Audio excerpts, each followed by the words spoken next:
Ever tried to bake a cake by throwing everything in at once? It's a total disaster. Teaching without structure can feel just like this. But when you follow a recipe step by step, each stage builds on the last, and the result is amazing. Teaching works the same way. Today, I'm going to show you how to break down your lessons in logical, scaffolded stages so your students learn easily, one step at a time. Let's get started.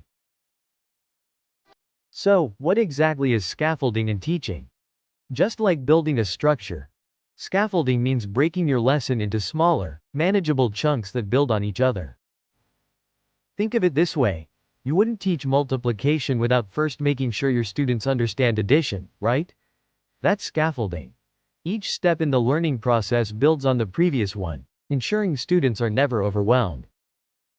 Now, let's break down the first stage: how to set clear objectives. Step 1 is to always start with clear learning objectives. Your students need to know what they're aiming for by the end of the lesson.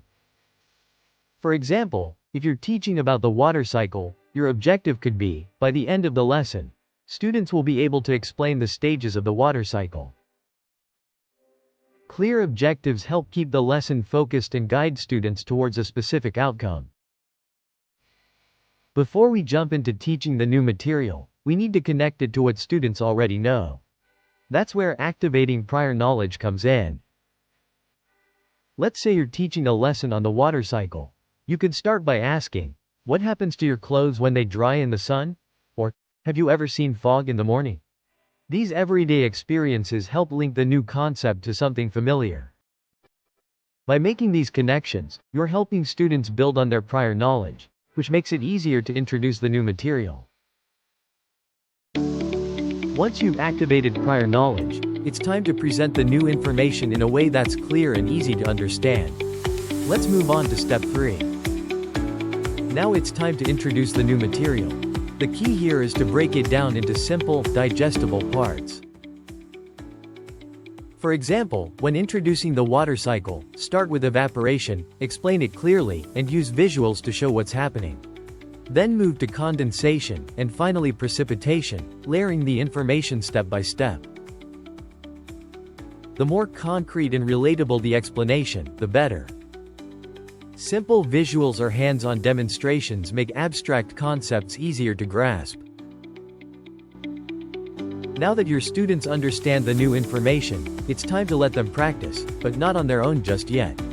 Let's look at how guided practice helps reinforce learning. Guided practice is where students start to apply the new material, but with your help and support along the way. In our water cycle lesson, you might have students work in pairs to label each part of the cycle. As they work, you'll move around the room offering feedback and checking for understanding. This gives students the opportunity to try the material while you're there to provide guidance. It's a crucial step for building confidence. Once students feel confident with your support, it's time for independent practice, where they apply their knowledge on their own. Independent practice is when students apply what they've learned without your immediate help. For example, you could have students write a short paragraph explaining the water cycle in their own words. And finally, to wrap up the lesson, let's talk about the importance of reviewing and assessing student understanding. At the end of every lesson, it's essential to review and assess what your students have learned. You can do this by asking simple review questions like, what happens during evaporation? Or, what's the next stage after condensation? This quick review ensures that key points have been understood. You can also use a short quiz or exit ticket where students summarize the lesson in their own words. This gives you a clear idea of who's mastered the material and who may need more practice. And that's it. Those are the 6 steps to delivering lessons in logical, scaffolded stages. If you found this video helpful, make sure to like and subscribe for more tips on making your lessons smoother and more engaging. Thanks for watching, and I'll see you next time.